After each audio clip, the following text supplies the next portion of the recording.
renovated all of the units. I'm house hacking this last unit or this last property here. So renovated all of them except for the one that I'm in. And so we rented it out to this nice lady. She had a great background. Credit history was great. References were great. I talked to them on the phone. They sounded legitimate, like no past anything. She was great. And then I met her. One thing that was really weird that caught me off guard was that she paid the deposit without looking at the unit. She just wanted to see a video tour, and that was it, which is normal for people that are coming from out of town. I've actually had a few tenants that come out of town that just want the same thing. But so nothing really raised a red flag for me, at least at that point. Now my processes have changed, so it's a little bit different. But whenever I met her on the day that she moved in to pick up her keys, she said that she was 27 in her application, but she was actually 57 when I met her. So I was like, this is a little bit off, but I don't want to judge, right? So just like let that go. And then she didn't pay first month's rent. She became very hostile.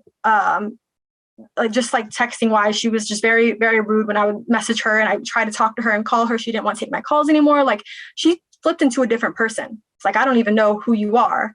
People were coming over, and this is like, I'm like right next door. So I was able to see a lot of it. People were coming over that I'd never seen before. And I found out why later, but something just was like fishy about it. When I would talk to my lawyers, they say, oh, you have to go through the eviction process, that kind of special thing.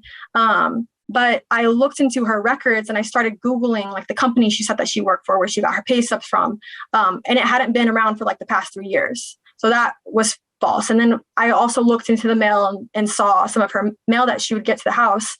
And it was a different person on all of it. And then I realized this is not the person that I thought it was. This is not the person that applied. So I quickly, sent to my lawyers, and they found that she has multiple evictions. I didn't even know it was possible to have multiple evictions at the same time, but she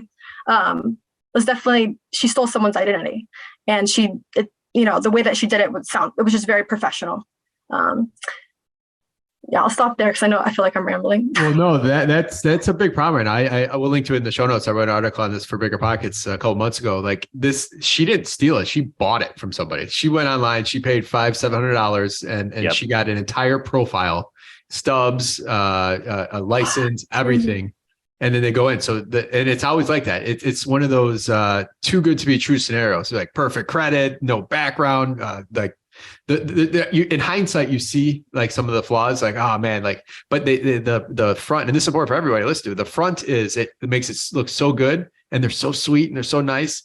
And it ends up not being them, and they just take possession, and then you have to then go through the process. And some of them actually do pay and buy it, and they're trying to be legitimate tenants, but they're just so messed up that they couldn't ever get approved themselves. So a lot of those will crumble after 7-8 months. Some of them go in with intent to never pay again and just try to get a year out of it. But then a lot of them are going in to try just because they can't, and then they end up, eventually a needle breaks the back, and they can't make payments, and they turn into tenant then as well. So yeah, it's a crazy problem right now. We actually just upgraded our screening stuff or criteria to be able to scan the documents to see like the bank statements, because even the bank statements, like we scanned a fake Bank America one versus a real one, and it's crazy. Just the little things that anyone just looking would never think twice. Right. Oh, yeah. That's insane.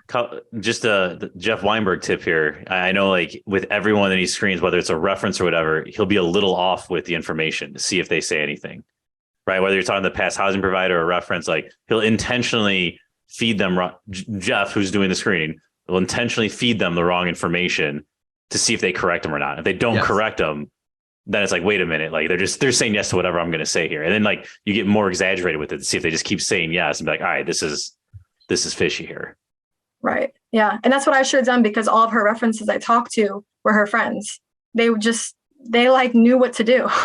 Well, the funny thing is with all those, whenever I talk to people that have those, and we've had a couple of them at GC, when you call those reference numbers back 2, 3, 4 months later, they don't exist. Nothing works anymore. So like those are all kind of like short-term, like Vumber type numbers that are out there solely for that deal. Yeah.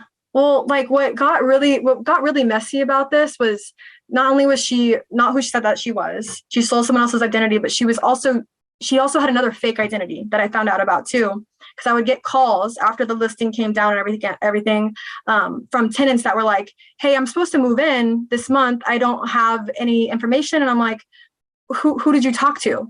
And she was showing the unit, pretending like she and her husband owned the property, owned the building. So she had the keys and she was able to show it as an empty unit. Like there wasn't a lot of stuff she kept in there. So she was able to show it as an empty unit and got a couple people on the tenant side scammed as well, because they paid deposits as well to get the property. So it left me with a lot of work there as well. How do we get out of this? Yeah. What are the steps? Yes. Okay. So this is something that one of my lawyers, he mentioned to me, he said, it sounds like with her not really being there, it sounds like an abandonment situation. And there's a section in the RLTO that's for abandonment where it says, if the tenant has not been there within 32 days, has not been on the premises, has not said that has not responded to you or said any, or I forget like the exact wording. It's like in 32 days, if they haven't responded to you and they have no intent of paying or staying written, then you can cause for abandonment. And that's the method that we decided to go with because it was technically true. She was not the person that was on the lease. So she hadn't really been there. And there is a risk to that. And my lawyer mentioned, there is a risk. You have to be okay to take that risk. At this point in time, I was okay with the risk, the legal fees that would come up if she ever wanted to, file a lawsuit.